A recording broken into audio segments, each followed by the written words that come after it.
This man is dealing with a gang leader for the first time, although he was very scared inside. But he took a banknote nonchalantly. He hid his hands under the table for a while, then put the 3 bills in front of the boss. He asked him to find the fake notes he had mixed in. The boss had a fierce look on his face and said, "If I find them, you're both dead." But soon he was shocked. Not only he couldn't find it, even Jack himself couldn't recognize it. The boss signed a 20 million order on the spot. They were stunned. They didn't expect to receive such a large order in the first round of business. Jack agreed to the boss's order on the spot, but Will was worried, because the two of them couldn't make such a big order with just their small workshop. Jack didn't say a word the whole time, because he already had an idea. In the evening, he went back to his printing house and chatted with his uncle. But his uncle found out the first draft of their fake coins, and this was all on purpose, because he wanted to get his uncle on board, and he had the big printing press he needed. Jack took out a banknote and put it on the table. Uncle just took one look at it and was shocked. He picked up the banknote in disbelief.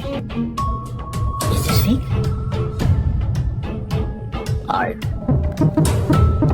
In order to completely dispel the uncle's worries, Jack took him to the cafe. He bought the most expensive coffee with that fake note. The uncle was very nervous the whole time, until the waiter brought him some change. He was relieved. Next, Uncle gave Jack some professional advice from the perspective of a printer who has worked for 30 years. If you want to print large quantities of money, you need a large printing press. It would save a lot of time, and a new motor for the cutter, and a quick dryer. That way, they wouldn't have to use a hairdryer to dry them one by one. But just as the men were about to get started, a new problem arose. They didn't have the cotton pulp paper they needed to make the bills. The way they used to do it was to bleach the magazines and dry them in the sun. But now the demand was so great that method was impractical. Cotton pulp paper is strictly controlled in India and is not available to the general public. They had no choice but to find a group of gangster friends. They broke into the biggest paper mill in the area in the dark. The security guards were dumbfounded. In all their years of service, they had never seen anyone robbing white paper.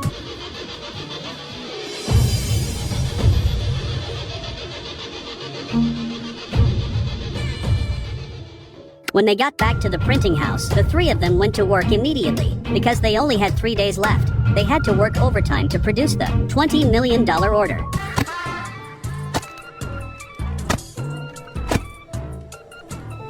The boss was satisfied with the counterfeit notes. He paid off the money in full, just as they were about to leave. 1 second. What's your name? Artist. We need more fakes. Anytime.